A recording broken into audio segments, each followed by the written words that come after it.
자, 예수님의 생애는 예수님께서 이르시되 내가 곧 길이요 진리요 생명이니 나로 말미암지 않고는 아버지께로 올 자가 없느니라. 결국 예수 그리스도를 통해서만이 우리가 하나님과 막혔던 담, 또 하나님과 떨어졌던 그 거리를 줄일 수 있는 것들이 예수 그리스도를 통해서만 가능하다는 겁니다. 예수님의 생애는 마태, 마가, 누가, 요한복음에 기록되어져 있습니다. 그러나 그 특징들이 다 다르고 대상이 다르다고 했습니다. 이 대상은 누구다라고 할 수 없지만 기록되어 있지는 않습니다. 그러나 그 내용을 유추해 본다면 여기는 어떤 공동체에게 주시는 말씀이구나 라는 것을 우리가 유추해 볼 수 있기 때문에 그렇습니다. 예수님의 생애는 연대기 순서대로 기록한 것이 아니었습니다. 왜냐하면 마태, 마가, 누가, 요한 공동체의 다양한 상황 속에서 각 복음서 기자가 강조하고자 하는 내용을 썼기 때문에 연대, 1년차, 2년차, 3년차 이렇게 기록되어 있는 것이 아닙니다. 그래서 예수님의 생애에 특별한 구조로 구성해보는 작업이 필요했습니다. 그래서 저희가 그것을 사복음서를 통해서 연대를 만들어 본 겁니다. 자, 앞에 도표를 한번 보시면요. 예수님의 공생, 예수님의 생애를 따져본다면 예수님께서는 기원전 4년에 베들레헴에서 태어나신 것으로 보여집니다. 이거 뭔가 잘못되지 않았습니까? BC라고 하는 것은 Before Christ라고 해서 예수님 오시기 전이라는 것이고 AD라는 것은 아도미 도미네인가요? 그래가지고 예수님 이후라는 라틴어에서 나온 이야기인데 그러면 왜 기원전 4년이라면 이거 잘못된 거지 않습니까? 그렇죠? 근데 예수님의 연대를 왜 이렇게 잘못되게 되었냐면 기원전과 기원후를 잘못한 건 후대에 달력이 만들어지면서 연대를 거꾸로 올라가면서 잘못되어진 겁니다. 그렇기 때문에 예수님은 기원전 4년경, 3, 4년경에 탄생하신 걸로 보여집니다. 왜 그러냐? 헤롯이 역사적으로 기원전 2년에 죽습니다. 헤롯이 뭐 했습니까? 태어난 남아 1, 2세대 나이를 죽이라는 명령을 했다라면 적어도 그 이전에 태어나셔야 되는 게 역사적으로 맞는 겁니다. 그리고 또 우리가 연대를 생각하면서 기억해야 될 것이 기원전 1년과 기원 후 1년 사이에는 0년이 존재하지 않습니다. 그러니까 그 연대도 여러분들이 생각하시면서 보신다라면 예수님이 30년쯤에 30살 되던 쯤에 공생애가 시작되어지고 공생애가 몇 년입니까? 3년. 3년의 근거를 이제 우리가 살펴볼 건데 왜 3년이라고 하냐면 만 3년을 꽉 채우시는 사역이 있었기 때문에 공생애 3년이라고 얘기를 하는 겁니다. 그렇게 본다면 AD 30년경에 예수님께서는 돌아가시고 부활하시고 승천하시는 내용으로 보게 됩니다. 여러분 연대가 좀 잘못되었다고 해서 이 연대가 바뀌었다고 해서 우리가 예수님이 부정되거나 없던 일이 아니고 오히려 역사적으로 증명되어지는 이야기이기 때문에 더 연대를 명확하게 보셔야 됩니다. 그러면 이것이 딱 맞느냐? 천국에 갔더니 예수님 나 그때 아닌데? 그러실 수도 있지 않습니까? 구약 성경에서도 보면은 연대를 우리가 많이 만쳐놨지만 그게 딱 맞는다고 할 수는 없습니다. 만학자들이 연구한 거를 저희가 이렇게 충돌이 없게끔 잘 정리를 한 것뿐이지 1, 2년 차이가 날 수는 있습니다. 그것 때문에 구원과 여러분들 상관이 있냐? 전혀 그렇지 않습니다. 그렇기 때문에 연대는 여러분들이 생각하시면서 좀 보시면 좋을 것 같습니다. 기원전 4년 예수님께서 베들레헴에서 태어나시고 애굽으로 도피하는 사건이 있었습니다. 그리고 나서 어디로 가십니까? 나사렛으로 가십니다. 예수님의 사복음서에서 가운데 AD 8년경 예수님이 12세 되던 때에 어디에 오십니까? 성전에 오셔서 예루살렘에 오셔서 부모가 다 돌아가는 시점에 예수님은 성전에 남아서 그들과 대화하고 계셨던 내용들을 보십니다. 어린 시절의 이야기가 되어지고 다시 나사렛에 가서 활동하시게 됩니다. 원래 고향은 나사렛은 아니셨죠. 태어난 곳은 베들레헴이지만 왜 나사렛으로 갔습니까? 요셉의 고향이었던 나사렛에 가서 사셨습니다. 그 말씀을 이루시기 위하여 나사렛. 자, 그리고 AD 27년에 저희는 이제 공생의 1년, 2년, 3년을 3년이라고 하는 것이 기준점이 6월절입니다. 6월절. 그래서 6월절이 몇 차례 지나갔느냐를 보고서 얘기를 하는 겁니다. 예수님의 공생을 3년을 볼 때 공생의 기간 동안 6월절을 3번 지내시고 4번째 6월절에 어린 양으로 돌아가시게 되는 겁니다. 6월절에 예루살렘에 올라가신 일은 마태, 마가, 누가에는 한 번만 기록이 됩니다. 그래서 마태, 마가, 누가를 보면은 예수님의 공생의 사역이 1년처럼 보여집니다. 하지만 요한복음에서는 4번 올라간 것으로 기록하고 있습니다. 그래서 6월절을 기점으로 해서 공생의 1년, 2년, 3년, 4년 차에 십자가에 달리신 걸로 봐서 만 3년 그렇게 우리가 보는 겁니다. 그러면 공생의 시작은 언제로 보느냐? 6월절로 볼 겁니다. 근데 6월절 되기 전에 예수님께서 유대 지역에 가셔서 세례를 받으시고 유대 광야에 가서 40일 금식 기도하시는 일이 있습니다. 그리고서 갈릴리로 돌아가시면서 에놈 지역이라고 하는 요단 강가에서 4명의 제자를 요한의 제자였던 4명의 제자들을 만나게 됩니다. 사실 이 기록은 요한복음에만 기록이 되어져 있습니다. 그러다 보니까 내 제자의 이름 가운데는 요한이 없어요. 그것을 기록하고 있는 걸 봐서는 그때 요한도 거기에 있었다. 왜냐하면 요한 그렇게 기록할 수 있는 자세히 기록할 수 있는 건 본 사람만이 가능한 거기 때문에 우리가 4명의 제자가 기록되어져 있지만 5명의 제자가 있지 않았을까 얘기하는 것이 거기입니다. 그리고 첫 번째 하나님 예수 그리스도의 이적을 행합니다. 가나 혼인잔치에서 우리가 잘 어린애들이 맨날 찬양하던 물이 변하여 포도주 됐죠. 그 사건이 있습니다. 왜 여기서 물이 변하여 포도주 사건이 되었는지 그것도 좀 이따 살펴보겠습니다. 그리고 가버나움으로 가셨다라는 거죠. 그리고 6월절이 되었습니다. 자, 6월절이 되었습니다. 1년차 6월절 공생애가 시작되었습니다. 6월절엔 어디 가야 됩니까? 왜 예루살렘 갑니까? 6월절을 지키기 위해서 가는 겁니다. 성전에서 제사 드리기 위해서 가는 겁니다. 6월절이 됐습니다. 예수님께서도 유대인이셨고 예수님께서도 철저히 그런 모든 것들을 지켜 행하셨던 분이라는 거죠. 그리고 올라가셨습니다. 올라가셔서 어떤 일이 있었냐? 성전을 청결하는 사건이 일어나게 됩니다.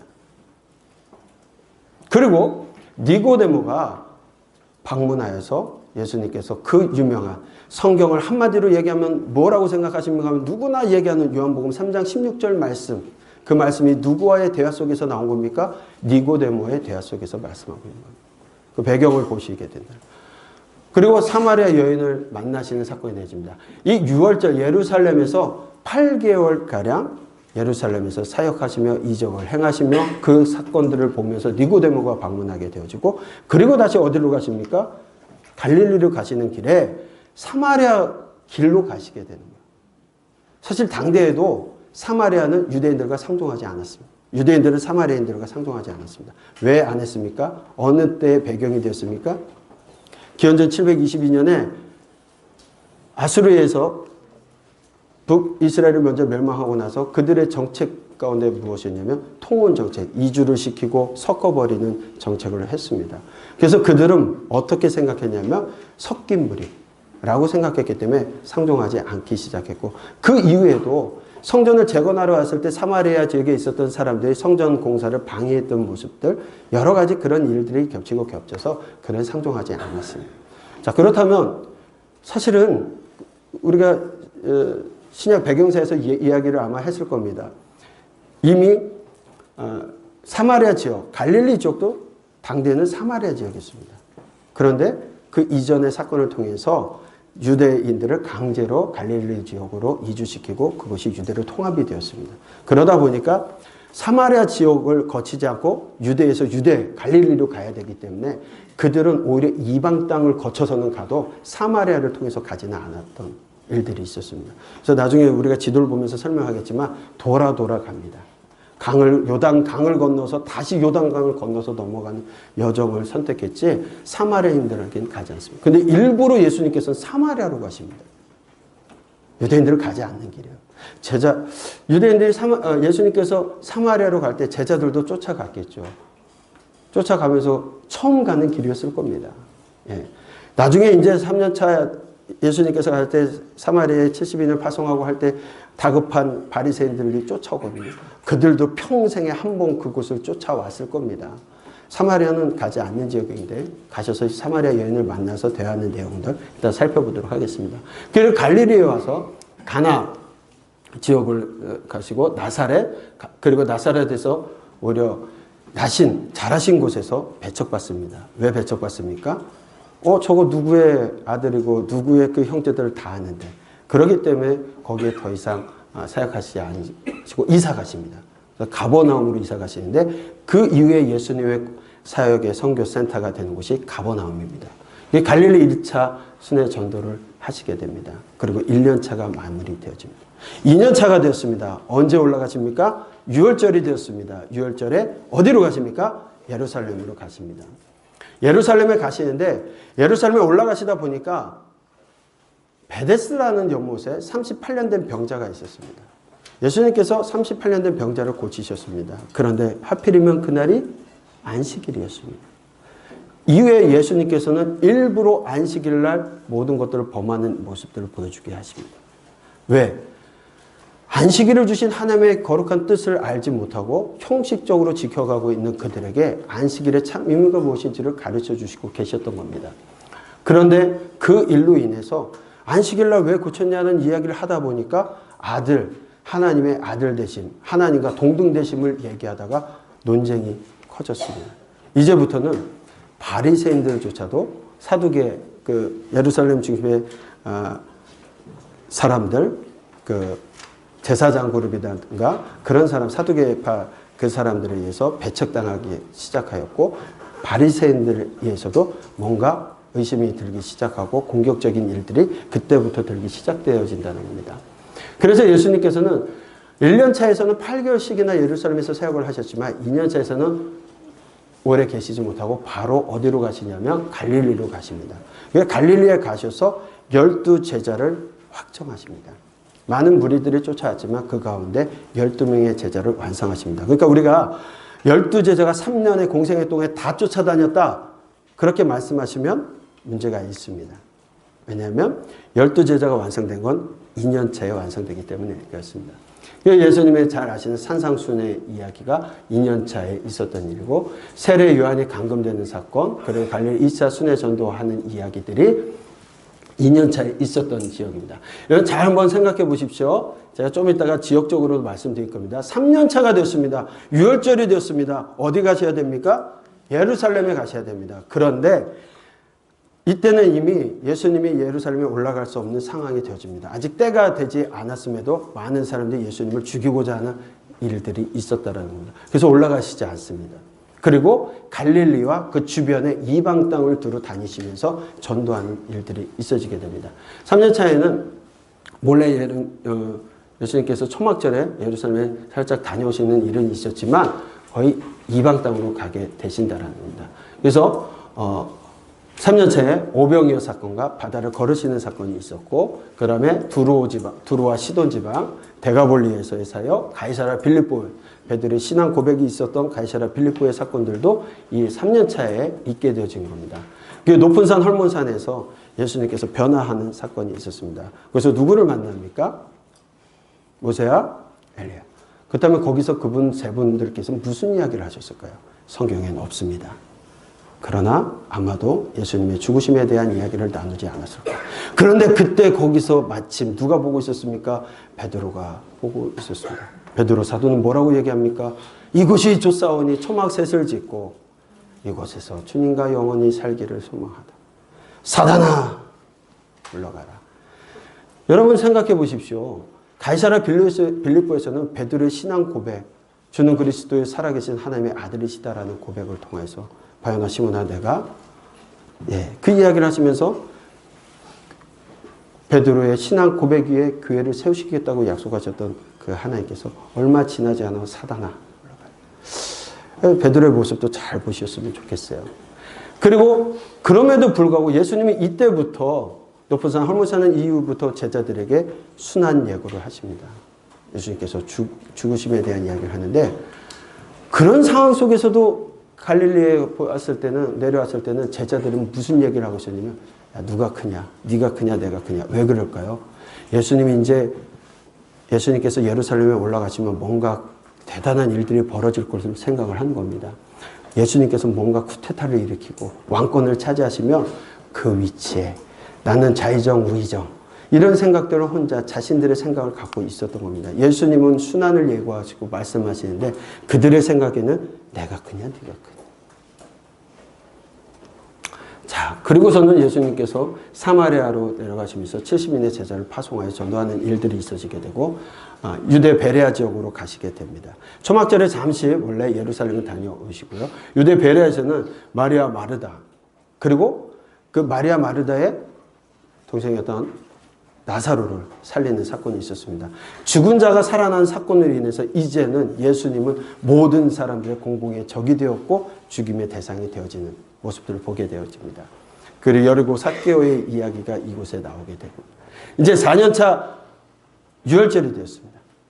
그때 예수님께서는 예루살렘에 입성하시고 순환당하시고 돌아가시고 죽은 자 가운데 사흘 만에 부활하셔서 예루살렘에서 제자들에게 나타나시고 약속하신 바대로 갈릴리로 제자들을 보내시고 갈릴리에서 또 예수님 제자들을 만나시면서 실패한 베드로를 만나셔서 다시금 사역을 주시는 모습들이 부활 후의 사건들입니다. 그리고 약속하신 대로 예루살렘으로 오셔서 모든 사람들이 보는 가운데 승천하시는데요.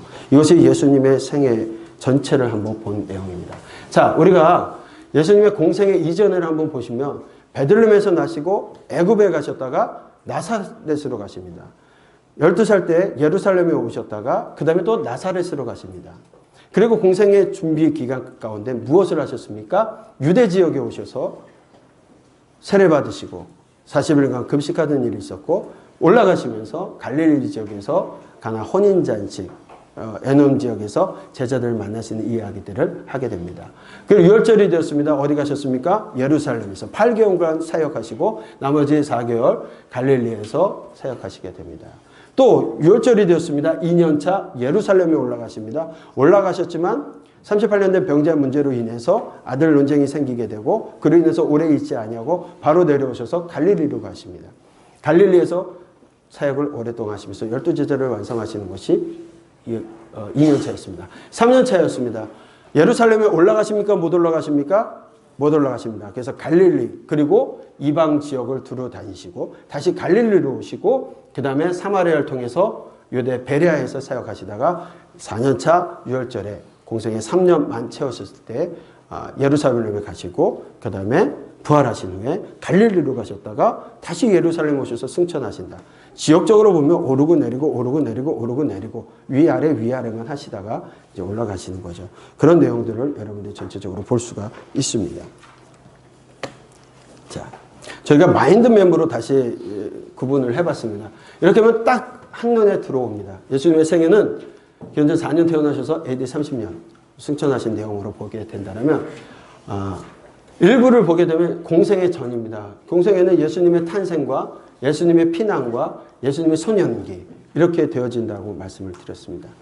그리고 예수님의 생애 공생애입니다. 공생애는 공생애 준비와 1년차, 2년차, 3년차가 있습니다. 공생애 준비 기간에는 유대 지역에서 준비하시는 것 다시 말씀 안 드려도 아시죠? 그 다음에 갈릴리에서 준비하시는 일들이 있었습니다. 그리고 공생애 1년차가 되었습니다. 예루살렘에 올라가셨고 다시 갈릴리 사역을 하시게 됩니다. 그 다음 공생애 2년차가 됐습니다. 예루살렘에서 1년차 했던 8개월, 갈릴리에서 4개월 사역하셨는데 2년차에는 예루살렘에서 얼마 계시지 못하고 내려오시게 됩니다. 그리고 모든 시간을 갈릴리에서 사역하시게 됩니다. 공생애 3년차가 되었습니다. 예루살렘에 올라가셔야 되는데 가시지 못하고 갈릴리에서 사역하시고 유대 베레아 지역, 그러니까 이방 지역까지도 다 사역하시는 일들을 하시게 됩니다. 그리고 다시 예루살렘 사역하십니다. 예수님께서 부활하셨습니다. 예루살렘 사역하시고 갈릴리 사역하시고 다시 예루살렘에서 승천하시는 내용이 전체 예수님의 생애입니다. 여러분 예수님의 생애는 여러분들이 너무나 예수님에 대한 이야기는 잘 알고 계세요. 교회를 오래 다닌 연차만큼 예수님에 대한 이야기, 스토리는 너무나 잘 압니다. 그런데 이 이야기가 1년차 때의 사건인지 2년차의 사건인지 3년차의 사건인지 그게 구슬이 깨지지 않았던 것뿐입니다. 그래서 그것을 지금 깨어드리고 있기 때문에 여러분들이 이 내용을 가지시고 살펴보신다면 이 전체적인 게 1년차 사역이다, 2년차 사역이다, 3년차 사역이라는 것을 보다 더 정확하게 보실 수 있을 것 같습니다. 전체 보기입니다. 똑같은 이야기를 반복적으로 하고 그림을 다르게 해서 표를 만들었습니다. 그렇죠? 공생애 전입니다. 탄생, 피난, 소년기.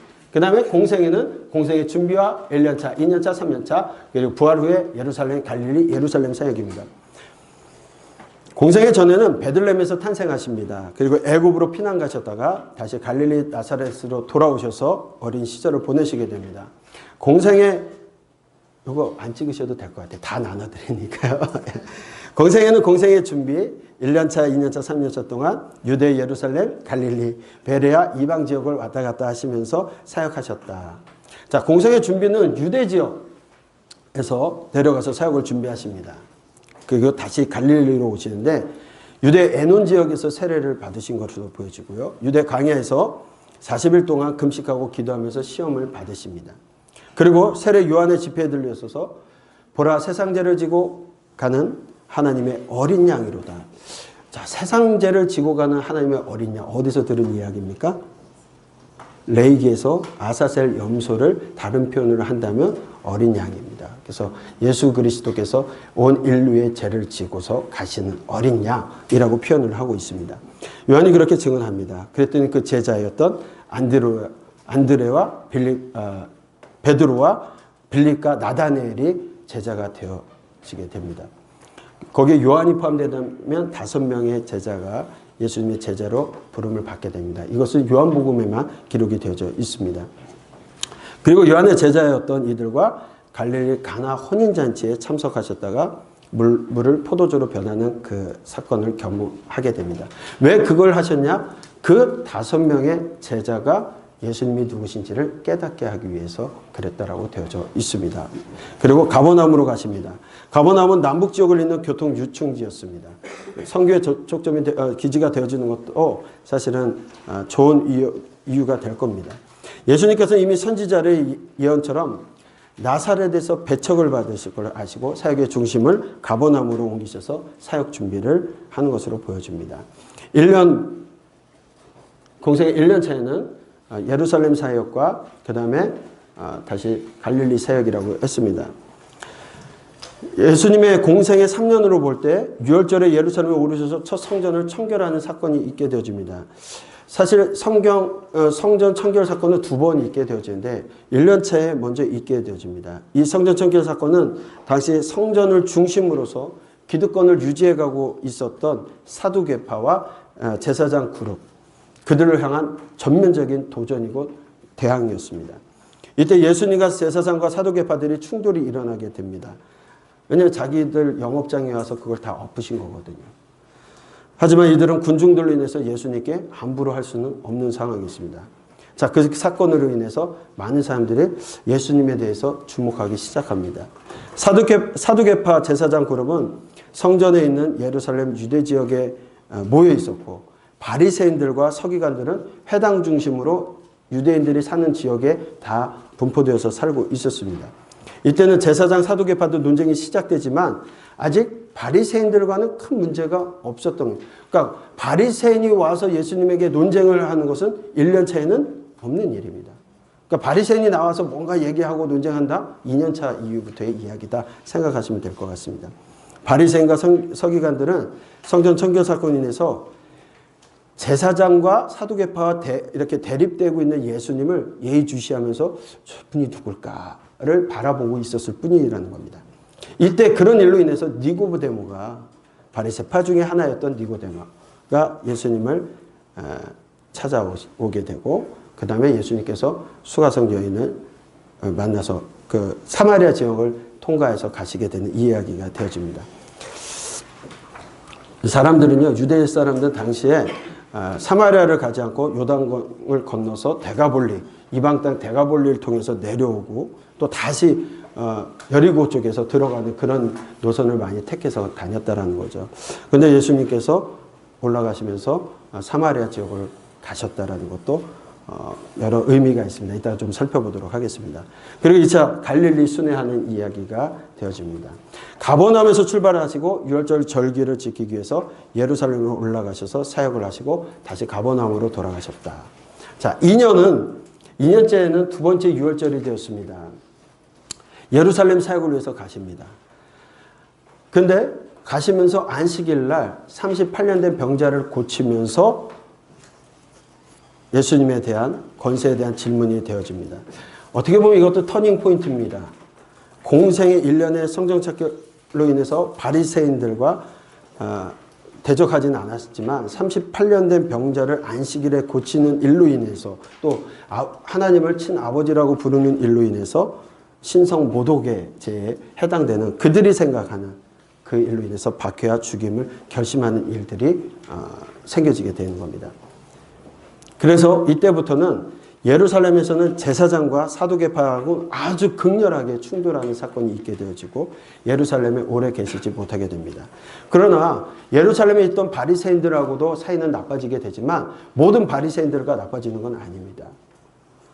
그리고 그러기 때문에 나중에 바리새인들이 예수님을 초청해가지고 집으로 초대해서 얘기를 듣는 이야기들도 있기 때문에 모든 바리새인들이 다 예수님을 대적한다. 그런 것은 아니었다라는 겁니다.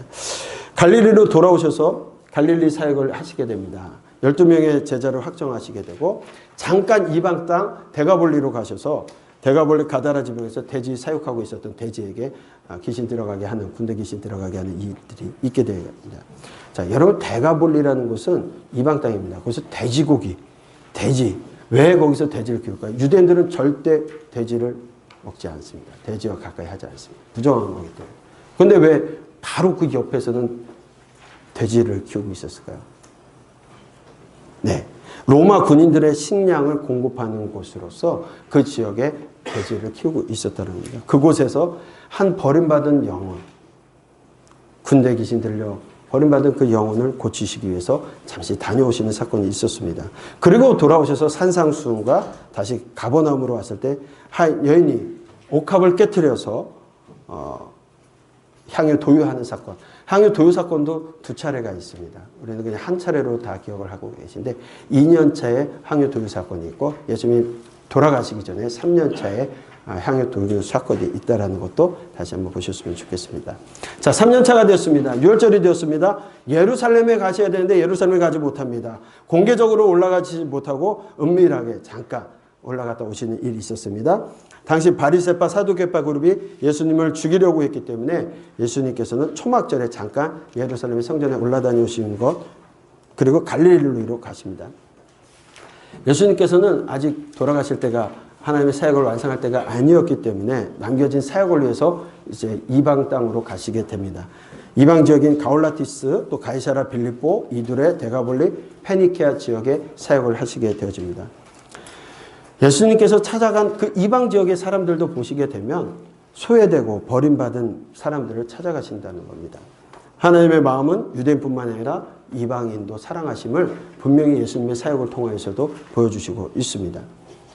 그리고 유대 지역으로 오시고 베레아 사역을 하시게 되는데 갈릴리 동편 베세다에서 오병이어의 사건이 있게 되어지고 베드로의 고향이었던 그곳에서 오병이어의 사건이 있게 되고 바다 위를 건너시게 되는 이야기, 또 장로들의 유전을 책망하시는 이야기, 두로와 시돈에 가셔서 스루보니게 여인의 귀신 들린 딸을 고치시는 이야기들이 되어지고 있습니다. 그리고 여러분 잘 아시는 황제 숭배가 극심했던 북쪽의 가올라니티스에서 가이사라 빌립보에 가셔서 그것도 어디냐? 판이라고 하는 신전 앞에서 제자들에게 물으시는 겁니다. 판이라는 것은 위의 몸은 염소가 있는 몸. 예. 위에 사람 몸은 위에는 사람이고 몸은 염소 그런 신전이 있는데 판 신전입니다. 거기 그들이 전쟁에서 이기고 나면 정복지에서 그들의 신을 갖다가 다 모셔놓은 신전이라고 보면 됩니다. 그곳에 가셔서 예수님께서 사람들이 나를 누구라 하느냐 질문하시게 되는 겁니다. 그때 베드로가 뭐라고 얘기합니까? 주는 그리스도시요 살아계신 하나님의 아들이시다. 그래서 거기서 하시게 되는데 많은 사람들이 이제 착각하는 경우가 있습니다. 베드로가 교회가 아니라 베드로의 신앙 고백 위에 교회를 세우신다는 겁니다. 베드로 사도가 죽은 다음에도 교회는 세워지지 않았습니다. 그렇죠? 기독교가 로마에서 인정을 받게 되고 공교회가 되어지고 국교화가 되어진 이후에나 우리가 지금 생각하고 있는 교회 건물 예배당이라는 것들이 생기기 시작했다는 겁니다. 그렇다면 교회는 무엇이냐? 그렇게 베드로의 신앙 고백처럼 예수 그리스도를 구주로 믿는 사람들의 공동체 모임이었다는 겁니다. 예루살렘에 가시기 위해서 사마리아를 거쳐서 유대 베레아 지역에서 오시는데 거기서 나사로 집에 가셨다가 동네 베레아 지역에서 3개월 동안 사역하시는 일이 있게 됩니다. 초막절에 잠깐 예루살렘에 오셨다가 말씀을 전하시고 갈릴리로 가십니다. 자, 예루살렘 사역입니다. 네 번째 유월절이 되던 해 공생의 3년차, 4년차죠. 그러니까 4년차 유월절에 공생의 3년차에 만 3년차에 예루살렘에 오르셔서 순환당하시고 십자가에 달려 돌아가시게 됩니다. 부활 후에는 예수님 예루살렘에서 부활하시고 갈릴리에 제자를 먼저 보내시고 다시 제자를 만나시고 예루살렘으로 다시 오시게 하시고 예루살렘에서 승천하는 것으로 여러분들 전체 틀을 볼 수가 있습니다. 자, 공생의 전의 사건들을 한번 보도록 하겠습니다. 예수님께서 구약의 선지자들을 통해서 약속하셨던 그리스도 되심을 증거하는 것에 공생의 전의 이야기는 초점이 맞춰져 있습니다. 그래서 특별히 누가복음에서는 예수님의 어린 시절을 기록하고 있고 그 어린 시절, 예수님께서는 그 어린 시절에도 예수님께서는 본인 스스로가 누구신지를 알고 있었다라는 겁니다. 이미 자신은 그리스도시라는 것을 깨닫고 계셨다. 왜 12살에 가셨을까요? 딴 기록은 전혀 없고. 유대인들은 13세가 되면 성인식을 합니다. 성인이 되면 다른 어떤 문화나 자기가 배우고 싶은 선생 밑으로 들어가서 배울 수 있는 시기도 됩니다. 그런 시기로 봐서 예수님도 12세를 이야기하면서 그렇게 예수님은 모든 걸 깨우치고 계셨다라는 걸 이야기하는 것 같습니다. 자, 2부에서는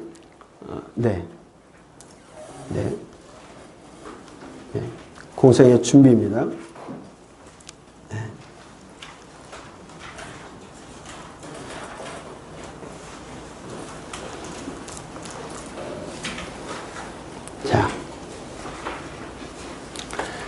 예수님의 탄생이 예고되는 이야기를 하게 됩니다. 이 모든 일이 된 것은 주께서 선지자로 하신 말씀을 이루려 하심이라. 결국 선지자들이 예언한 것을 이루시기 위해서 그렇게 하셨다라는 거.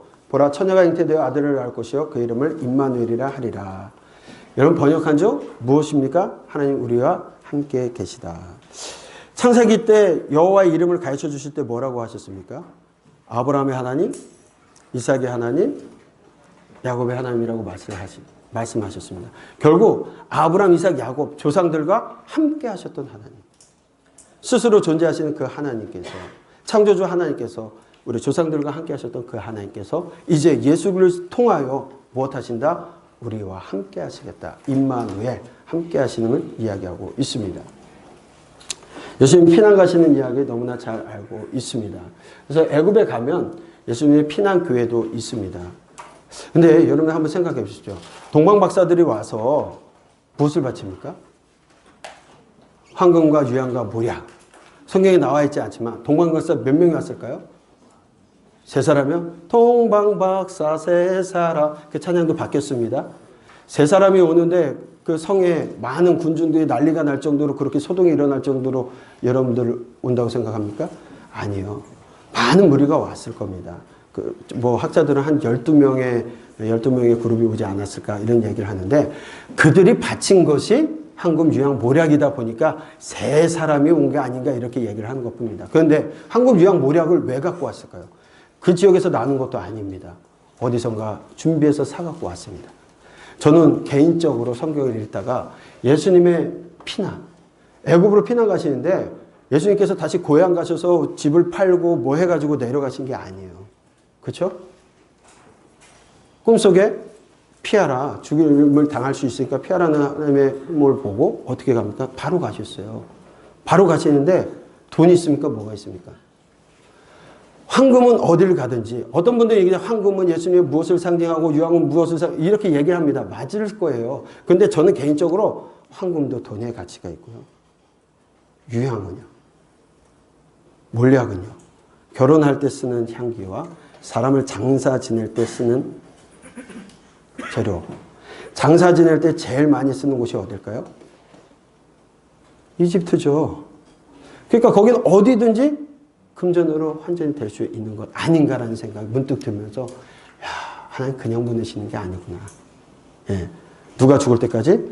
헤롯이 죽을 때까지 언제가 될지 모르지만 그곳에서 정착할 수 있는 시간들도 또 준비하셨다. 하나님 늘 그러셨어요. 하나님께서는 늘 그냥 던져놓으시는 법이 없으셨어요. 늘 버림받아도 될 만한 사람들을 위해서 준비하시고 예수 그리스도께서의 사역 가운데서도 섬세한 그 하나님의 모습을 보게 됐 저만의 생각입니다. 인정 안 하셔도 할 수 없고요. 그래서 가시게 되는 모습들을 보게 되면 이렇게 베들레헴에서 출생하시고 정결례식을 위해서 예루살렘에 갔다 오시고요. 그 다음에 어디로 가십니까? 헤롯 왕에 피해서 애굽으로 내려가시고 애굽에서 거주하시다가 헤롯이 죽자 나사렛으로 올라가시게 되어지고 12세에 유월절을 지키기 위해서 예루살렘에 올라가셨다가 다시 갈릴리로 가시게 되는 요 화살표에서도 그 당시에는 어떻게 갔을까요? 넘어갔다가 다시 넘어가는 일들을 통해서 요단강을 건너게 된 요 단강, 요 흐를 요 단에서부터 흐르는 강이다 해서 요단강입니다. 그래서 해발고도는 요 지중해보다 400m나 아래에 있기 때문에 지금도 여러분들 요 사해라고 하는데 죽은 바다라고 해가지고 소금의 질이 많이 물이 유입돼서 사람들 저 같은 사람도 뜨더라고요. 예. 저는 수영을 할 줄 모르는데 거기 가니까 수영이 되더라고요. 할렐루야더라고요. 자, 그런데 여기에도 물고기가 다 구면 못 살죠. 죽은 곳이니까. 가장자리는 민물이 합쳐지는 데서는 고기들이 살아요. 네. 어쨌든 그렇습니다. 그런 지역이라는 거 생각하시고 보시면 좋을 것 같습니다. 자, 그리고 이 말씀 또한 애굽으로부터 내 아들을 불렀다 함을 이루기 위하십니다. 라고 말씀하고 있다는 거죠. 소년기입니다. 예수님께서 이렇게 말씀하십니다. 어찌하여 나를 찾으셨습니까? 내가 아버지 집에 있어야 될 줄 알지 못하십니까? 죄송합니다. 만약 내 자식이 그렇게 어디 갔다가 있는데 없어져가지고 제가 찾아갔는데 그 소리 하면 당장 맞을 일이죠. 그런데 요셉과 마리아는 분명히 천사를 통하여서 주신 하나님의 말씀이 있었기 때문에 그분이 누구신지 알고 있었기 때문에 또한 예수님도 본인이 누구신지 알고 계셨다라는 것을 얘기하고 있습니다. 자, 공생의 준비 기간입니다.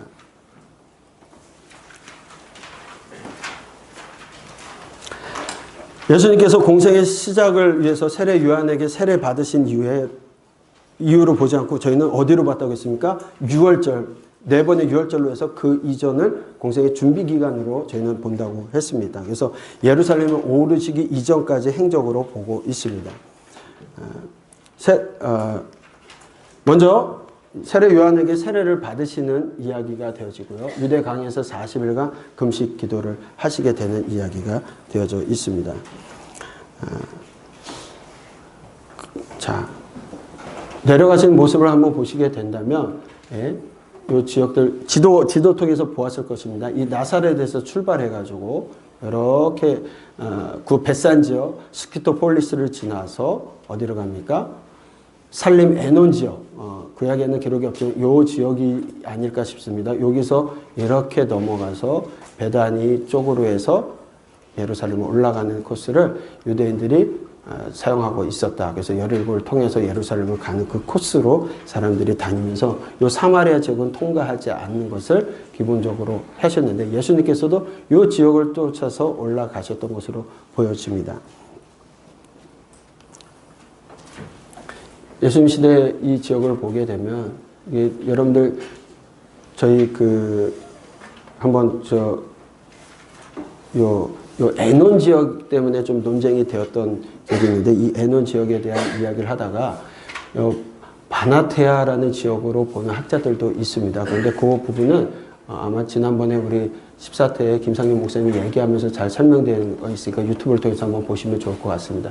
요 지역이라고 얘기할 수가 없다라는 거 말씀을 드리고 저희는 요 아랫부분으로 생각을 하고 있다. 예, 그 정도만 말씀을 드리고 넘어갈게요. 공생의 준비는 나사렛에서 요단강가에 가서 세례를 받으시고 유대 강에서 40일 금식하시는 이야기가 먼저 되어져 있습니다. 그리고 올라가시다가 세례 요한의 집에서 네 제자, 저희는 5명의 제자라고 말씀드리는데 그 제자들을 만나시게 됩니다. 안드레아, 베드로와 빌립과 나다네엘을 만나시고 거기서 제자 삼으셨다. 그리고 함께 움직이시는 모습들을 보게 되는데 요한도 거기에 포함이 되었을 것으로 본다라고 말씀을 드렸습니다. 두 번째는 이제 가나 혼인 잔치입니다. 네. 자, 가나 혼인 잔치는 여러분들 잘 아실 겁니다. 공생 이전의 첫 표적이라고 저희가 말씀드립니다. 표적이라는 것은 그 표적을 통해서 무엇인가를 나타내는 겁니다. 예수님께서 이적을 행하심은 그냥 무엇을 하신 것이 아니라 표적입니다. 그 표적이라는 것은 무엇을 나타내시기 위한 것, 진리를 나타내시기 위한 겁니다. 그렇다면 그 진리는 무엇이냐? 예수님께서 가나 혼인잔치를 통하여서 물이 포도주로 변하는 사건을 통해서 예수님의 제자, 지금 선택되었던 5명의 제자들이 예수님이 누구신지를 믿게 되었다라는 겁니다. 자, 그런데 저는 한 가지 의문점이 생겼습니다.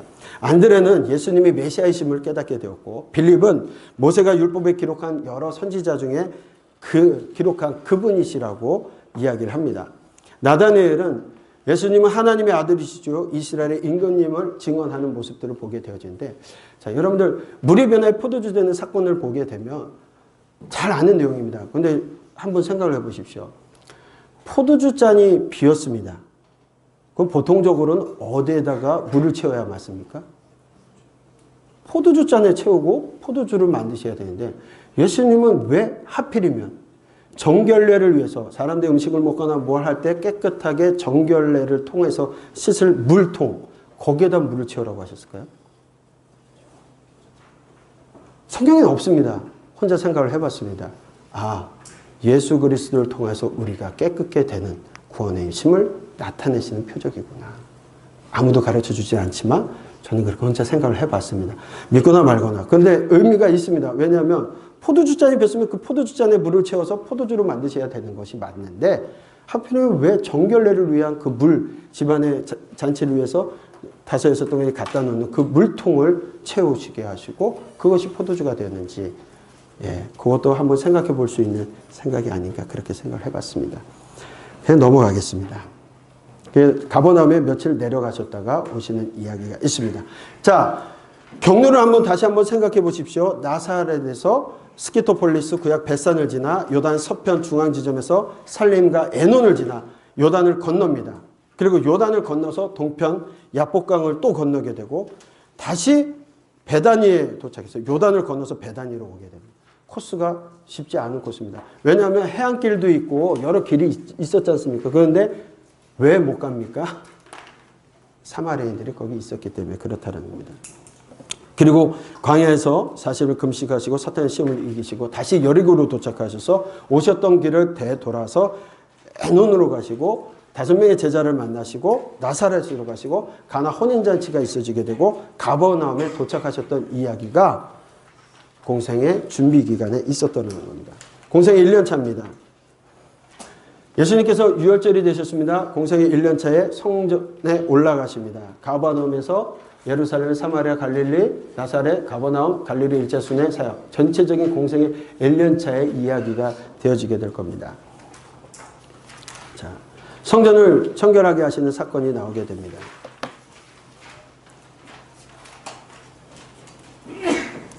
그럼 400년간의 침묵기간 이후에 오신 분이, 공생애를 시작하신 분이 예수님께서 하신 일이 공생의 첫 사역이 뭐였습니까? 성전 청결 사건입니다. 저희로 이렇게 표현을 한다면 가나 혼인잔치의 이적이 아니라 공생의 시작으로 본다고 한다면 성전 청결 사건이었다는 겁니다. 여러분, 놀라운 일이 있는 겁니다. 예레미야가 그렇게 얘기했습니다. 하나님께서 무섭고 놀라운 일이라고 하셨던 그 일이 여전히 계속되고 있는 모습을 보게 되는 겁니다.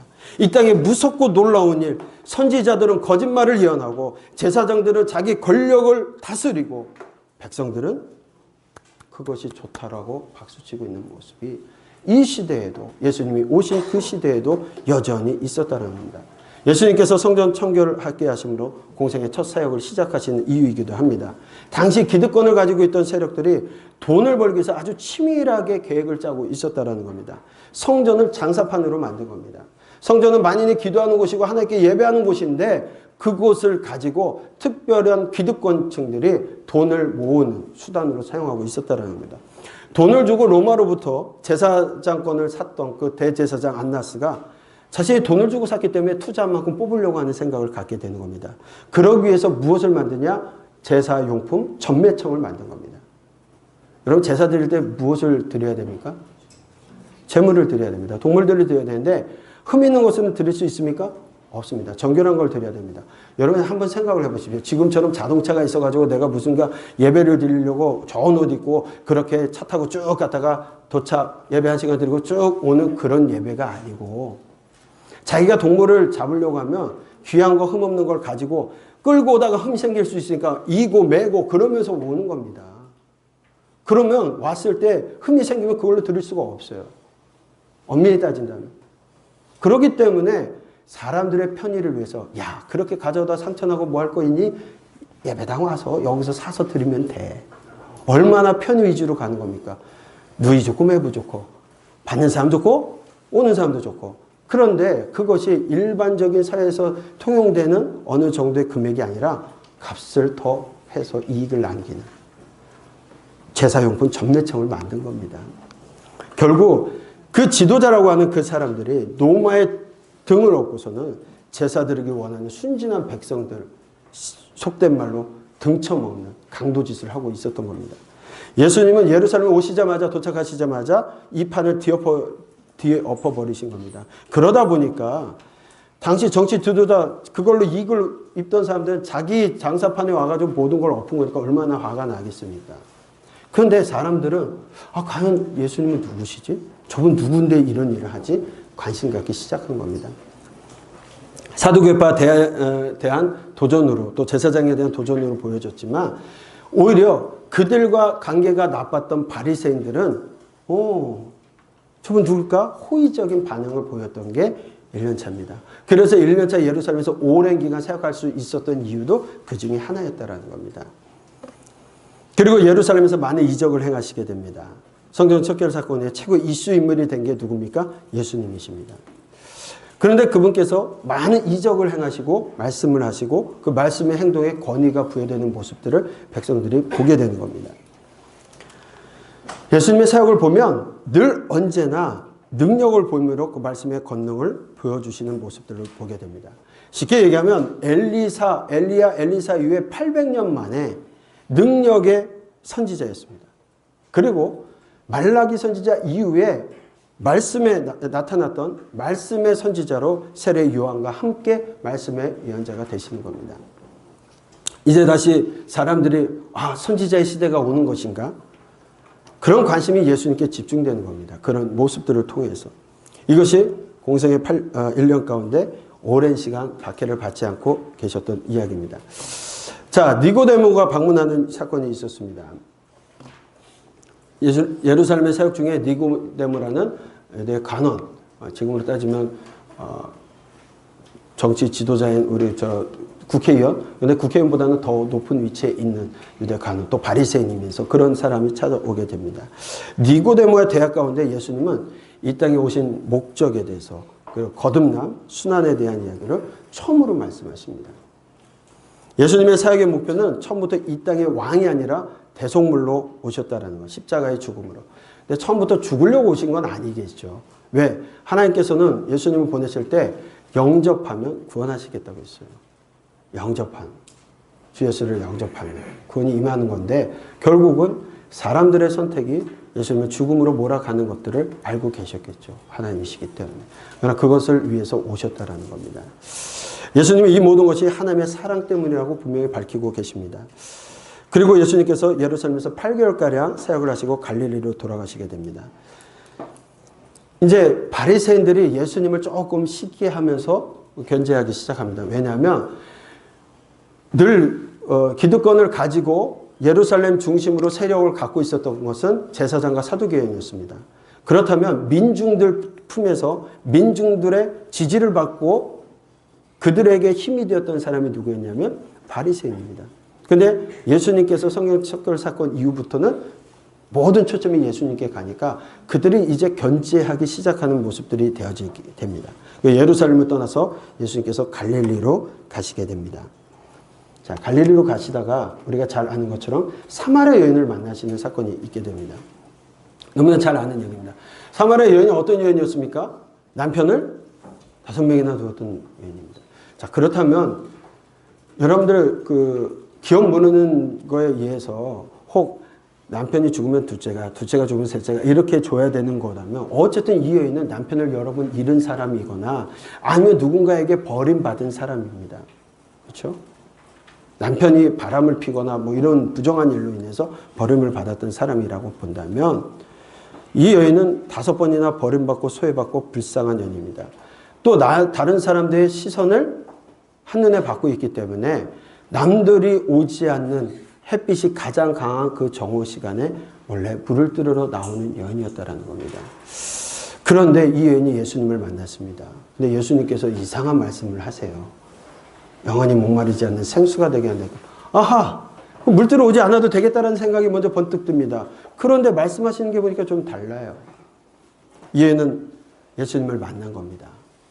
그러니까 갑자기 이 여인이 그러면 우리 조상들은 여기서 예배드려야 된다고 하고 유대인들은 예루살렘에서 예배드려야 된다는데 어떤 게 맞습니까? 많은 학자들이 이렇게 써놨더라고요. 이 여인이 정곡, 자기의 치부가 드러나니까 화제 전환용으로 이렇게 했다. 절대 동의하지 않습니다. 한 영혼이 우리가 예수님을 처음 만났을 때 한번 생각해 보십시오. 그 예수님 만난 날 있지 않습니까? 인격적으로 만난 날. 예수님을 만났을 때 세상이 달리 보이기 시작하고 예수님과 함께 있는 게 너무 즐겁고 행복하고 예수님을 위해서 어떻게 해야 될지를 생각했던 시기가 있었을 겁니다. 이 여인이 바로 예수님을 만난 겁니다. 메시아를 만났습니다. 메시아를 만나고 나니까 가장 관심이 있어지는 게 뭡니까? 예배인 겁니다. 예배에 대한 질문을 한 겁니다. 그런데 이 대화 속에 우리가 기억할 것이 있습니다. 너무나 잘 아는 말씀입니다. 요한복음 4장 24절에 하나님은 영이시니 예배하는 자가 영과 진리로 예배할지니라. 하나님은 영이시니 예배하는 자가 영과 진리로 예배할지니라.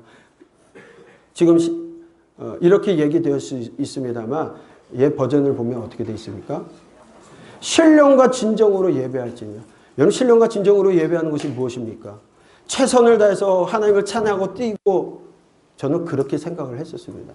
열심으로 노력해서 드리는 거 그게 신령과 진정 아닌가. 근데 영과 진리로 예배할지라고 말씀하십니다. 영이 무엇입니까? 성령입니다. 예배는 성령 받은 자가 성령 안에서 드려지는 겁니다. 무엇으로 예배드리는 겁니까? 진리입니다. 하나님 말씀에 의해서 드려지는 겁니다. 많은 사람들이 예배한다고 합니다. 많은 사람들이 예배한다고 합니다. 그러나 예배한다고 해서 예배드리는 것이 아니라는 거예요. 하나님께서 그 이전의 말씀을 보십시오. 아버지께 참되게 예배하는 자들은 영과 진리로 예배할 때가 오나니 곧 이때라. 아버지께서는 자기에게 이렇게 예배하는 자를 찾으시느니라.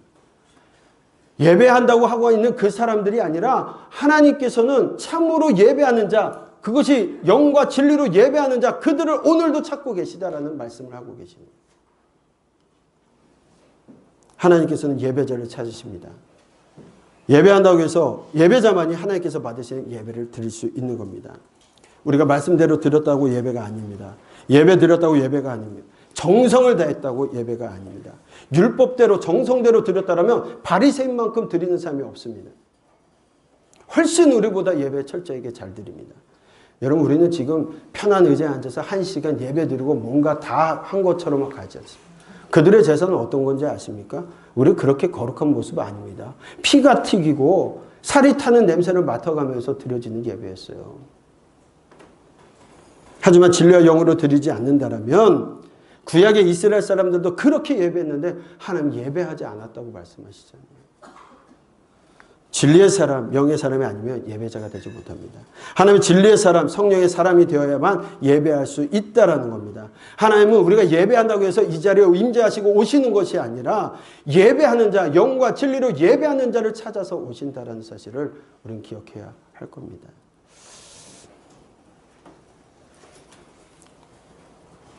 이제 갈릴리 사역입니다. 유월절에서 예루살렘 사역을 시작하신 예수님의 사역이 이제 소문이 나고 그러면서 8개월 시간을 거쳐서 갈릴리 지역까지 소문이 나게 되었습니다. 그러나 예루살렘에 가셔서 나사렛 고향에 가셔서는 그 소문에 의해서도 오히려 배척을 당하게 되는 이야기를 하게 됩니다. 그래서 예수님께서 가버나움으로 이사 가시게 됩니다. 그 공생의 사역의 센터로 바뀌게 됩니다. 공생의 1년의 사역은 예루살렘과 갈릴리 지역에서 누구를 대상으로 하셨습니까? 예루살렘과 갈릴리 지역에 누가 살고 있었습니까? 유대인이 살고 있었습니다. 유대인 중심으로 이루어졌다는 겁니다. 그리고 갈릴리 사역의 중심지는 어디였습니까? 나사렛이 아닌 가버나움이었다는 것 기억하시면 좋겠습니다. 공생의 1년 차에 제자들이 형성이 되었습니다. 베드로, 안드레, 빌립, 나다넬 그리고 요한이 있다라고 말씀드렸고 야고보와 마지막으로 마태가 제자가 되어진다라는 것. 세리 마태가 제자가 되었습니다. 그러니까 12명의 제자는 아직 완성되지 않은 상태입니다. 공생의 2년 차가 되었습니다. 자, 유월절이 됐습니다. 어디 가셔야 됩니까? 예루살렘에 가셔야 됩니다. 유월절을 지키기 위해서 예루살렘에 가셔야 되는데 이제 예루살렘의 지도자들 또 헤롯, 제사장, 사두개파, 바리새인 역시 예루살렘에 오르신 예수님에 대해서 이제는 어떻게 할까요? 쳐다보고 있는 거죠. 지켜보고 있는 겁니다. 관심을 가지고 일거수일투족을 보고 있는 겁니다. 우리가 유명한 정치인 한 명이 와도 계속 방송으로 때리듯이 많은 사람들이 예수님 저분 누구신가에 대해서 관심 갖고 있었다는 겁니다. 그런데 오르시다가 38년 된 병자를 베데스다에서 만나시게 됩니다. 자, 이 일에 대해서 예수님이 바리새인들과 적대시되는 첫 논쟁이 일어나게 되는데 여러분 38년의 병자가 베데스다에 있었던 이유가 뭡니까? 물이 동할 때 제일 먼저 들어가는 사람은 어떤 병이 있든지 낫는다. 그거 누가 정한 겁니까? 많은 사람들이 그게 하나님이 하신 것처럼 얘기하는데 절대 하나님의 사역이 아닙니다. 그런 전설이 있었기에 사람들이 거기에 모여 있었던 거지 하나님께서 이거 말이 안 되는 이야기죠. 그런데 38년 된 병자라는 것은 이 사람이 얼마 동안 거기에 와 있는지는 모르겠지만 38년 동안 병이 있는 거동 못하는 사람이에요. 그의 마음에 그런 전설을 가지고 거기에 와 있는데 물이 동할 때 들어가고 싶지만 조금 더 건강한 사람들이 먼저 뛰어 들어가니까 이 사람 마음에는 계속 피해적인 마음을 갖고 있었던 거예요. 예수님께서 그를 안식일날 고치셨습니다. 자, 이게 안식일날 고치신 게 문제가 되어집니다. 왜 문제가 됩니까? 안식일의 주인이 누구십니까? 하나님이십니다. 예수님이십니다. 병든 자, 생명을 위해서 생명, 38년 동안 그렇게 누워있던 사람을 깨우시고 일으키셨다면 그것이 그를 회복시키는 안식의 가장 중요한 일을 하신 건데 사람의 눈으로 봤을 때는 형식적인 안식일이 더 중요했다고 보는 겁니다. 그래서 그걸로 인해서 논쟁이 시작되어지고 아들의 논쟁. 그러면서 더 이상 예수님께서 예루살렘에 계시지 못하게 되어지고 갈릴리로 돌아가시는 사건이 있게 되어집니다. 이제 바리새인들은 예수님의 가장 큰 대적자 그룹이 되어지기도 합니다. 그래서 공생의 2년에서 3년까지는 예루살렘에 올라가시기 전까지는 이 제사장 그룹과 사두개파 논쟁은 없습니다.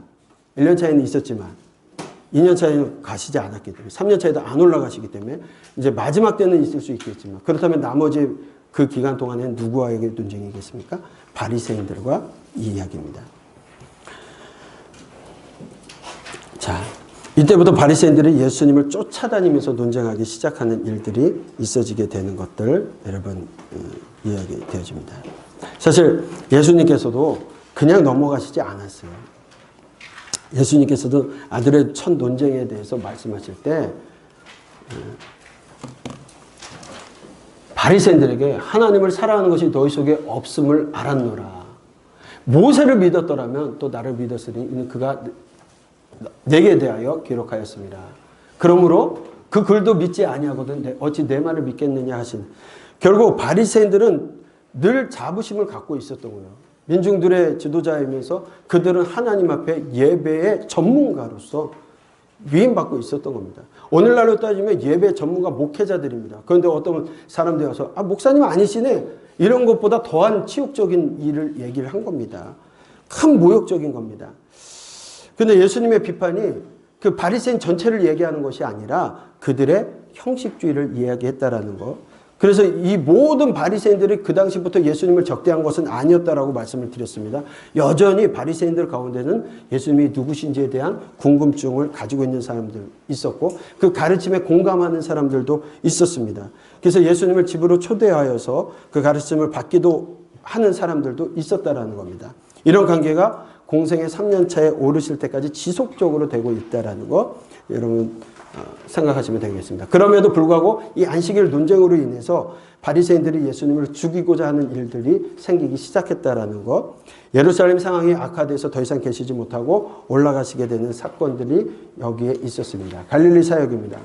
12제자로 확정하시고 산상순하시고 세례 요한이 질문하는 이야기들이 되어지고 있습니다. 자, 생각해 보십시오. 여러분 구약의 이스라엘 사람들 하나님에 대해서 안다라고 얘기했습니다. 하나님을 사랑한다고 얘기했습니다. 그들 예배에 열심이었습니다. 그런데 하나님께서 보내신 선지자를 죽입니다. 하나님께서 그들이 판단하십니다. 하나님을 모른다. 예수님이 판단하십니다. 하나님을 모른다. 신약의 바리새인들 하나님을 안다고 얘기합니다. 하나님을 사랑한다고 얘기합니다. 철저히 율법을 준수하고 준행합니다. 말씀까지 암송하면서 살아가는 사람입니다. 그런데 예수님을 죽입니다. 현대의 그리스도인들 하나님을 안다고 얘기합니다. 하나님을 사랑한다고 얘기합니다. 그래서 신앙적으로 열심으로 교회 다니면서 생활합니다. 예수님의 평가 뭐라 말씀하실까요? 예수님 하나님을 모른다고 말씀하십니다. 하나님을 사랑하지도 않는다라고 말씀하십니다. 하나님을 알고 하나님을 사랑하냐고 물으십니다.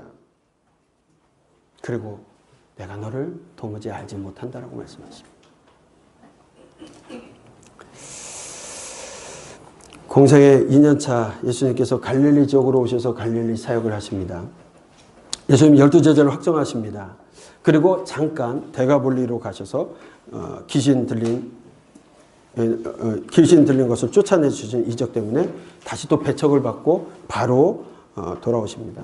근데 2년 차에 잠시 가셨던 그 사역 때문에 이제 3년 차에 이방 땅 사역의 어떤 틀을 계기가 되어지는 사건이기도 했습니다.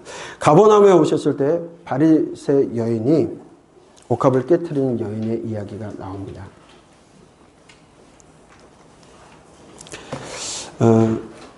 그 결론이 예수님이 죽으심을 준비하는 이야기가 아니라 주님께 대한 감사함으로 행한 사건이었던 것입니다.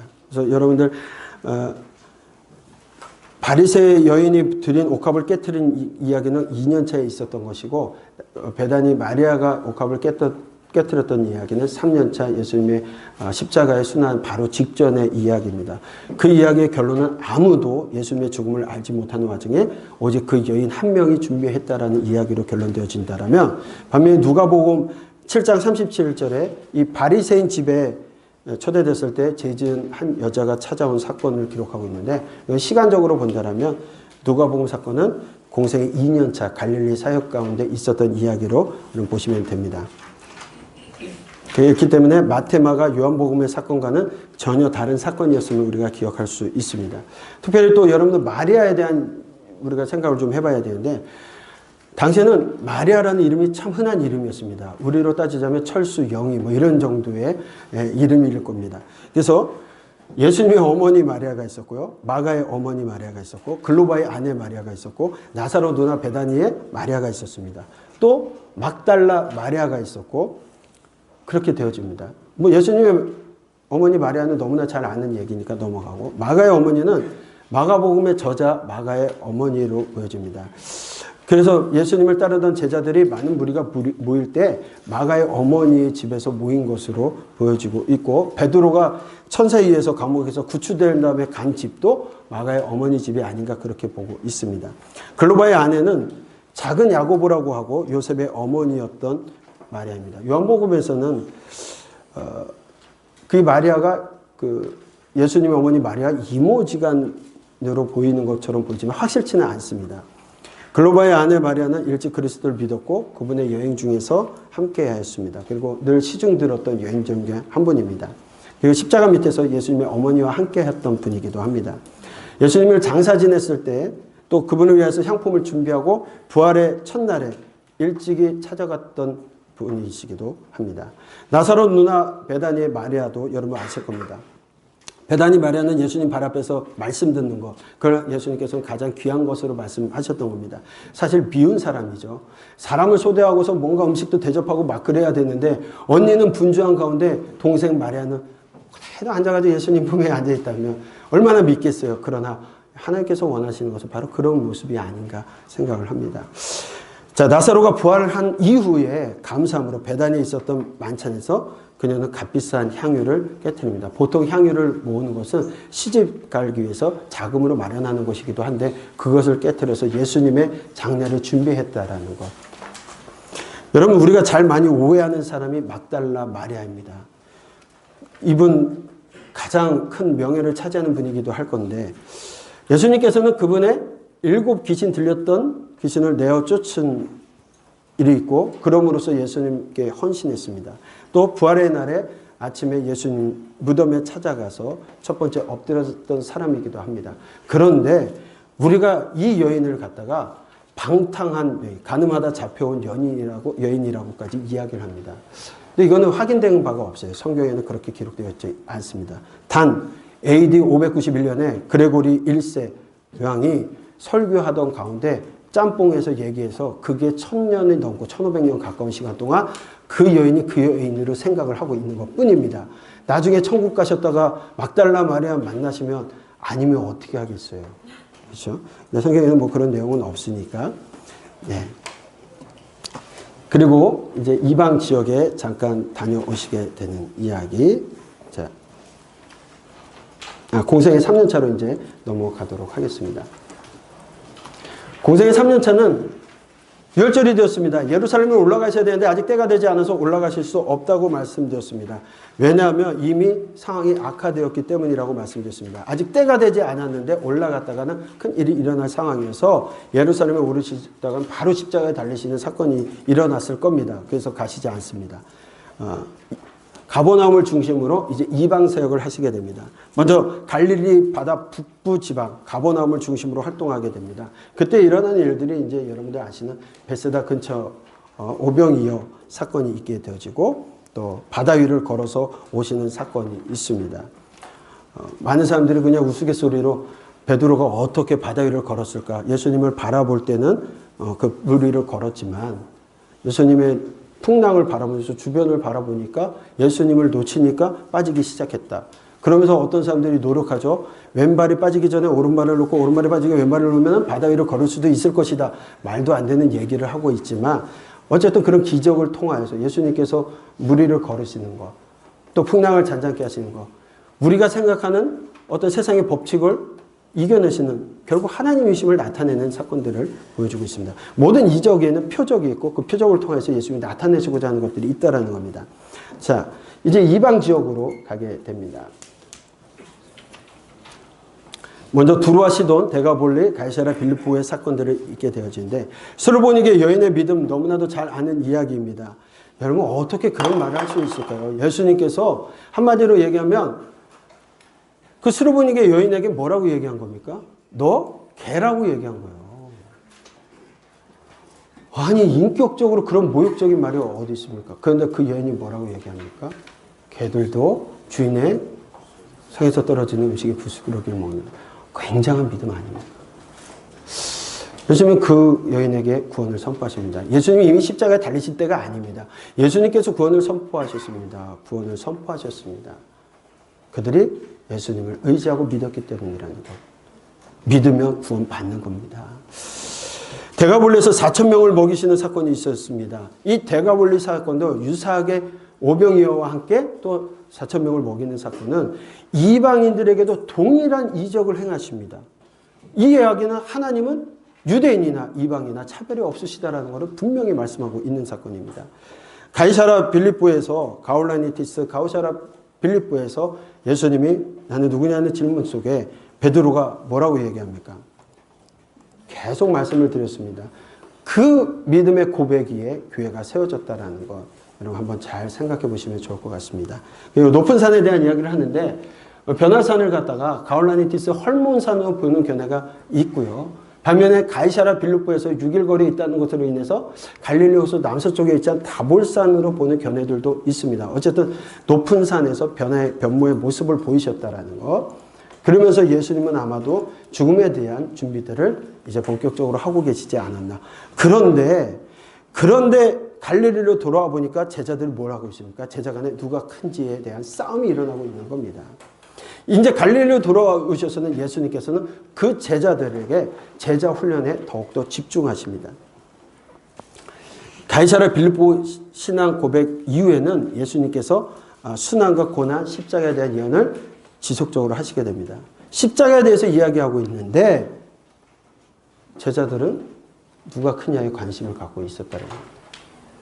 그런데 예수님께서 뭐라고 말씀하십니까?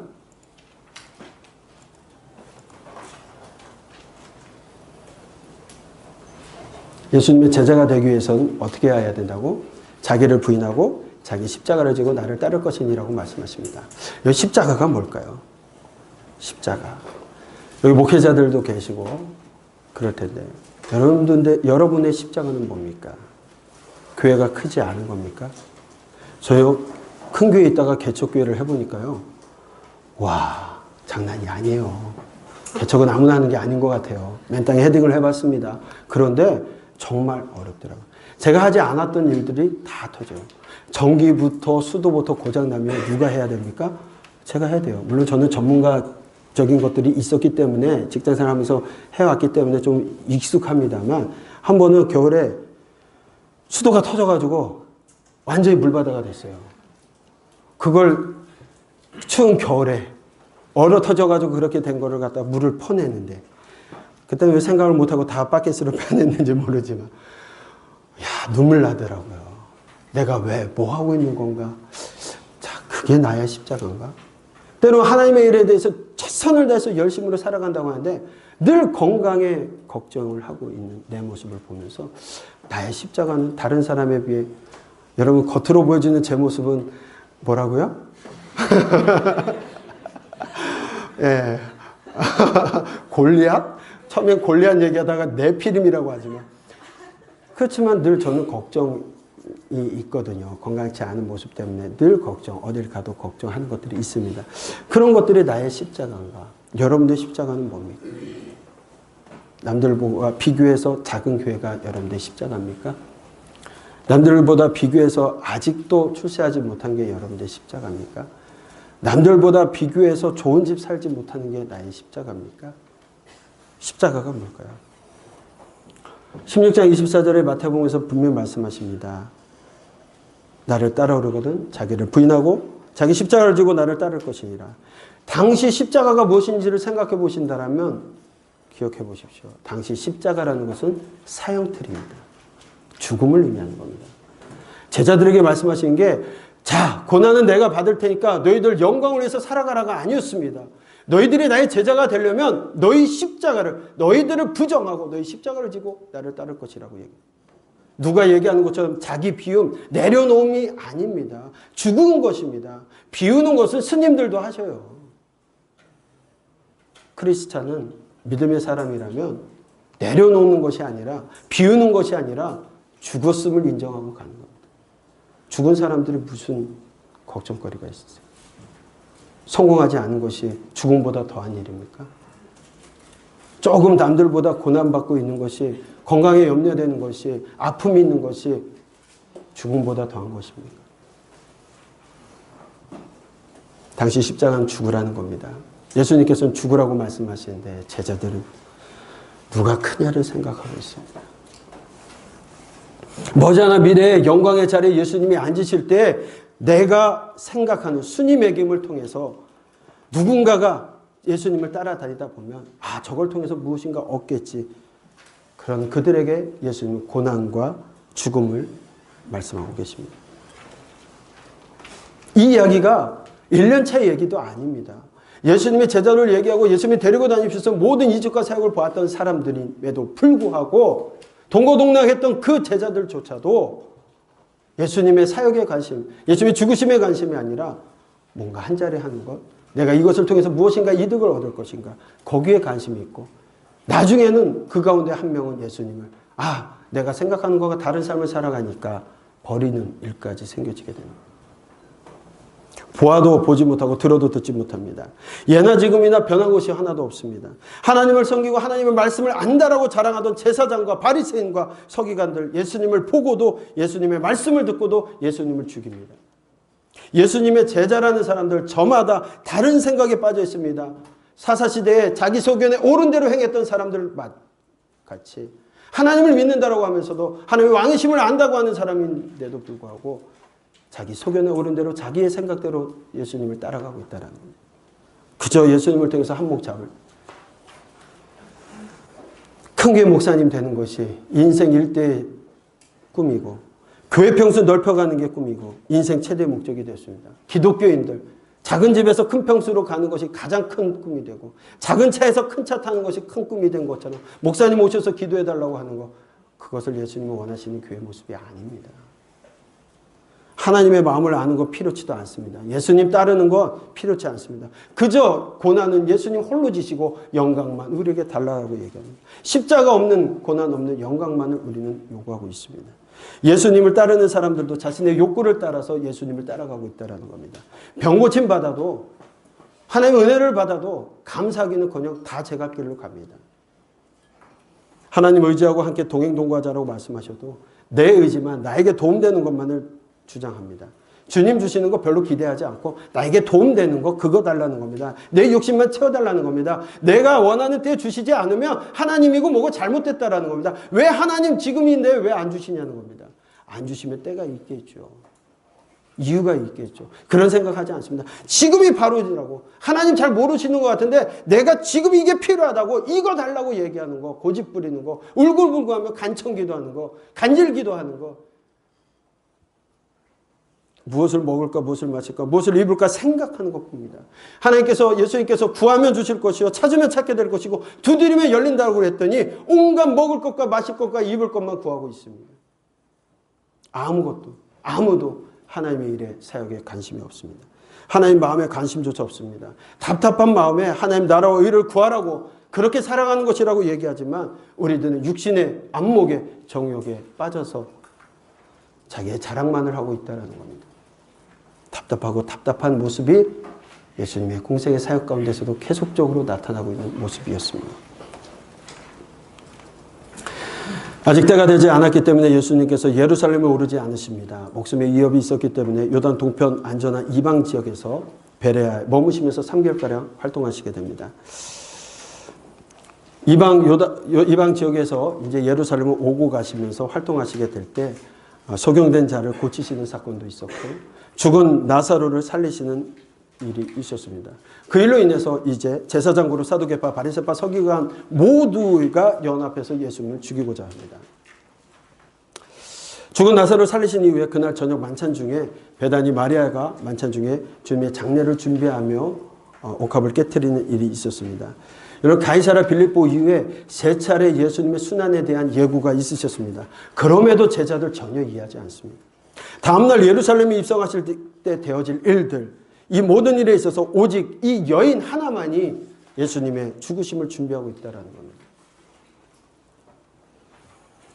공생의 3년의 사역을 마무리하기 위해서 예루살렘에 오르시게 되는데 예수님께서는 왕으로 군림하시기 위하심이 아니었습니다. 철저히 고난받는 종으로서 죄인된 어린 양으로서 예루살렘에 입성하고 계십니다.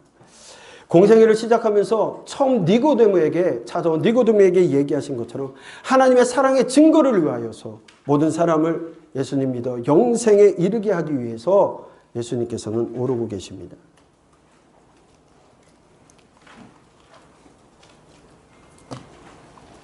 이 모든 사건들 날개 타고 예루살렘에 입성합니다. 호산나 다윗의 자손이요 어서 오십시오 환영하는 인파들 속에 제자들이 얼마나 어깨가 으쓱해졌을까요?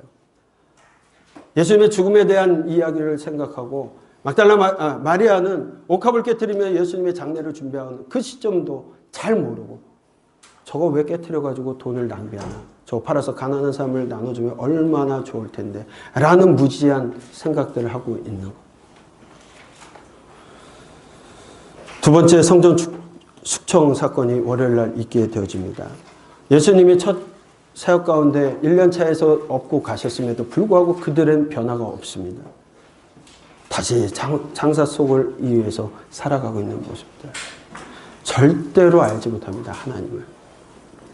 무화과 나무를 저주하는 사건이 있었고 또 화요일에 종교 지도자들이 마지막 질문 공세 그리고 이에 대한 예수님의 답변 감난산에서의 제자를 가르치는 사건이 있었습니다. 목요일 유월절 만찬 그리고 잡히시고 베드로의 배반하는 모습.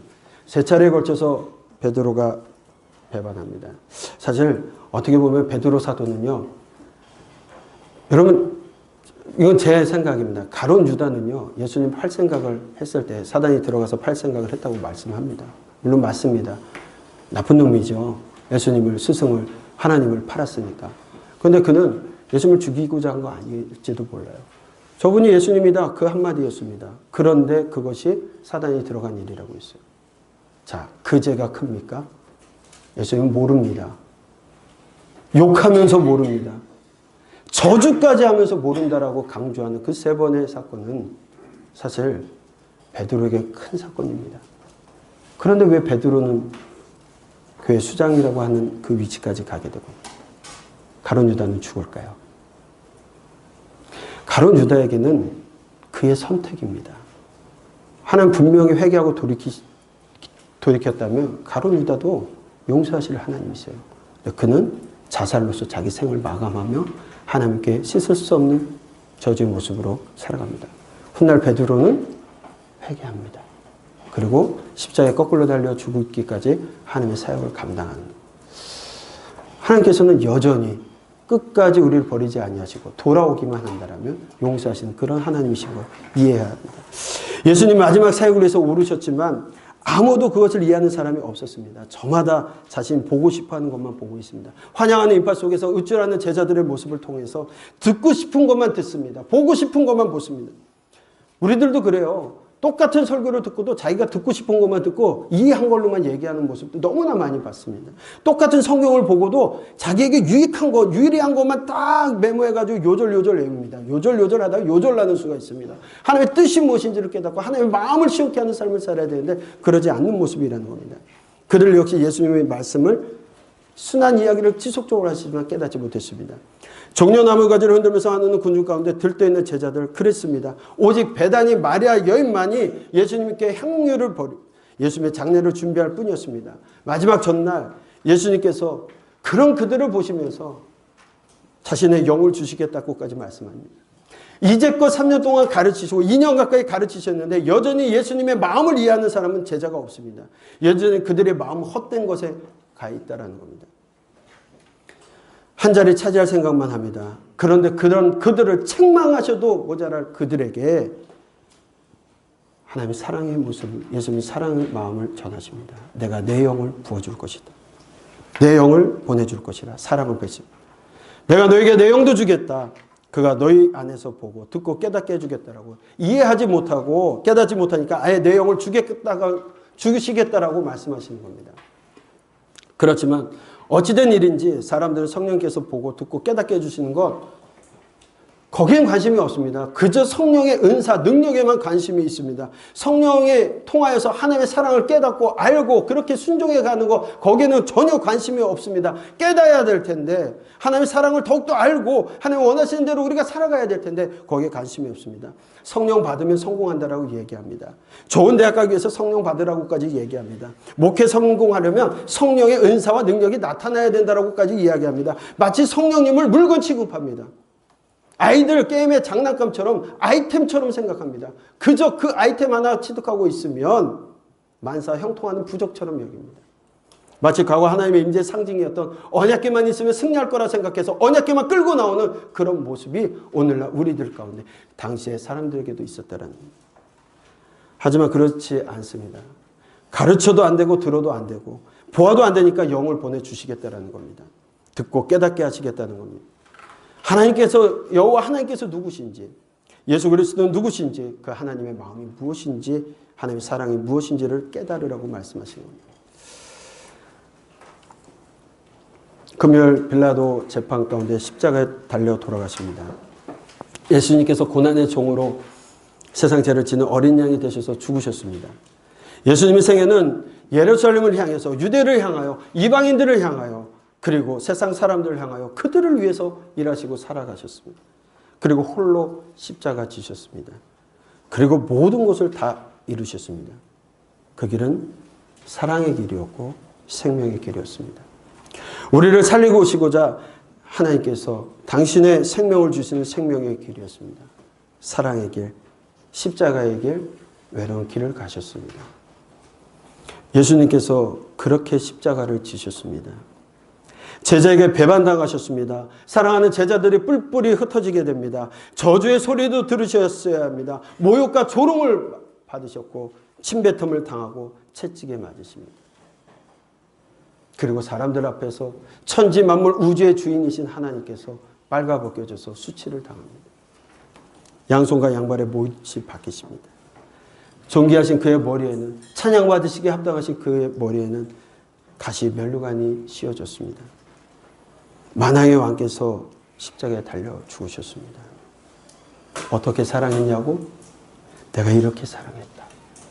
죽는 순간까지 주님은 십자가에 못 박은 사람을 위하여 기도하십니다. 어떻게 사랑했냐고? 그 고통 가운데서도 한 영혼이라도 구원하시기 원하십니다. 거룩한 사람이 아니라 죄인 중에 죄인이요 의인이 아닌 강도조차도 구원하시는, 십자가에 달린 도덕을 구원하시는 그 사랑입니다. 어떻게 사랑했냐고? 우리를 위하여 자신의 영혼까지 하나님께 맡기시고 그렇게 가셨습니다. 이처럼 사랑하셨습니다. 요한복음 13장 1절에 보면 유월절 전에 예수께서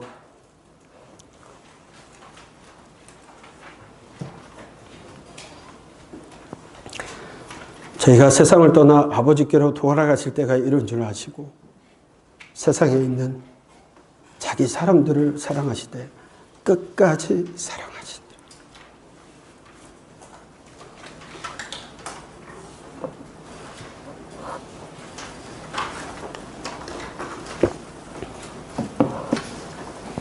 우리가 이 사랑을 어떻게 표현할 수 있겠습니까? 그 크신 하나님의 사랑 어찌 말로 다 할 수 있겠습니까?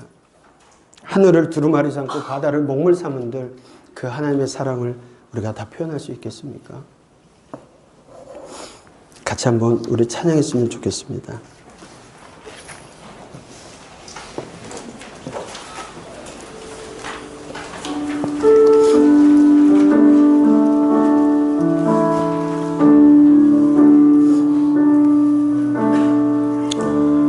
주님 말씀하시면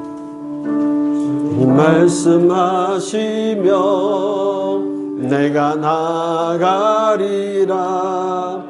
주님 뜻이 아니면 내가 멈춰서리다. 나의 가고 서는 것 주님 뜻에 있으니 오 주님 나를 이끄소서. 주님 말씀하시면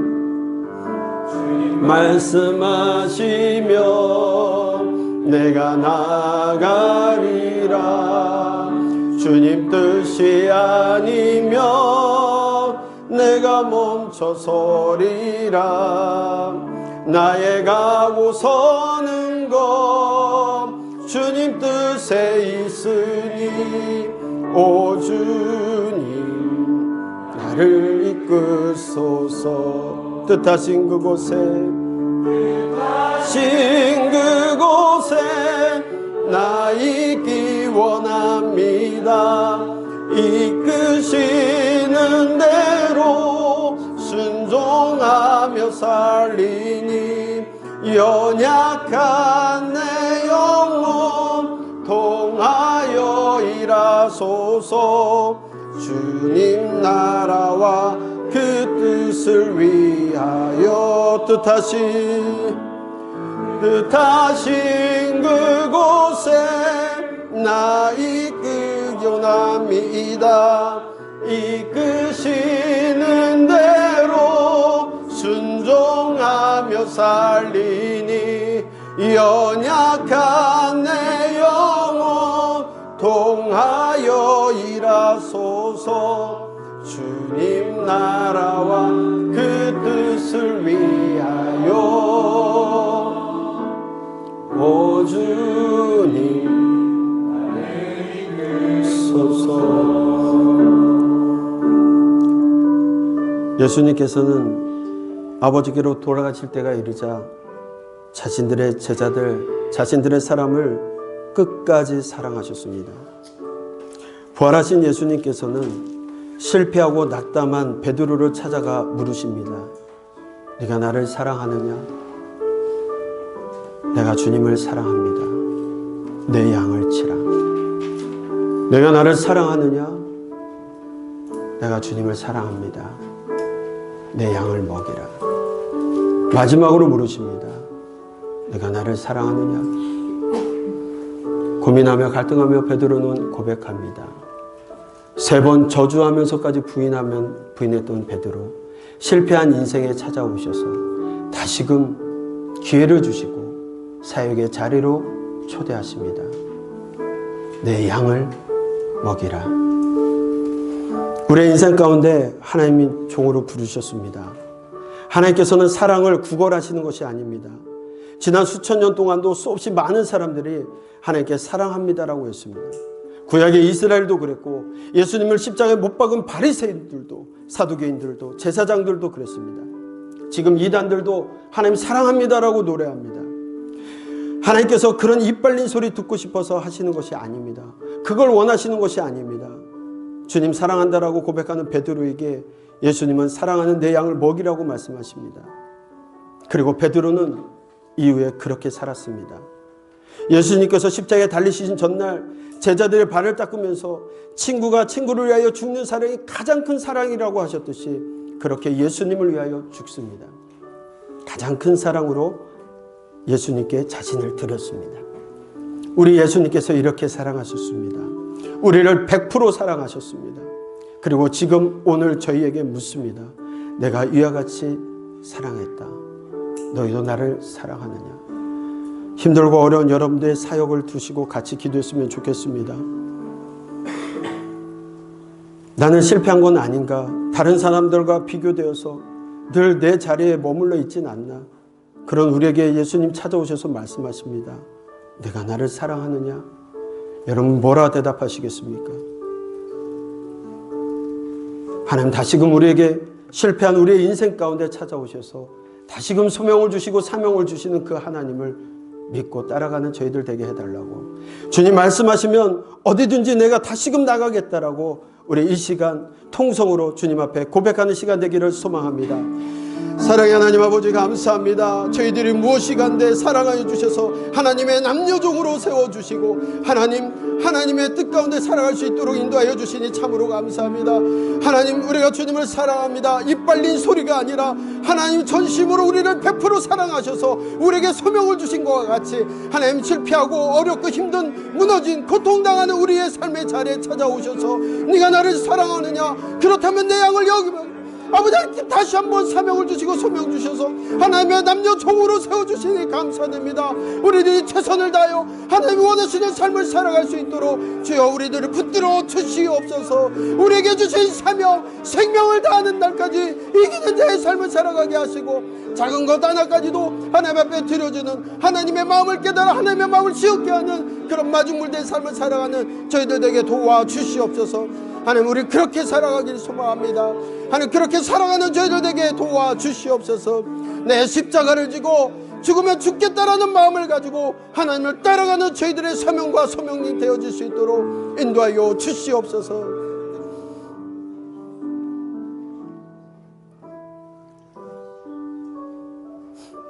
주님 사랑합니다.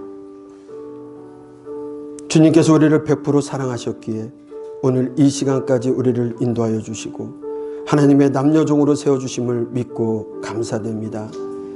비록 실패한 자리일지라도 주님을 다시 붙들고 의지할 때 하나님 다시 사역의 세임을 주실 줄로 믿습니다. 하나님 그 주님을 믿고 의지하며 나가며 달려갈 길 다 달려가 마지막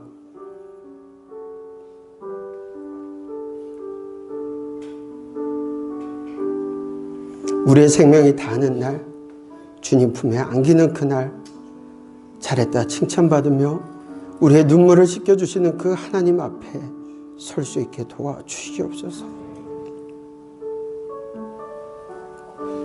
감사합니다. 사랑합니다.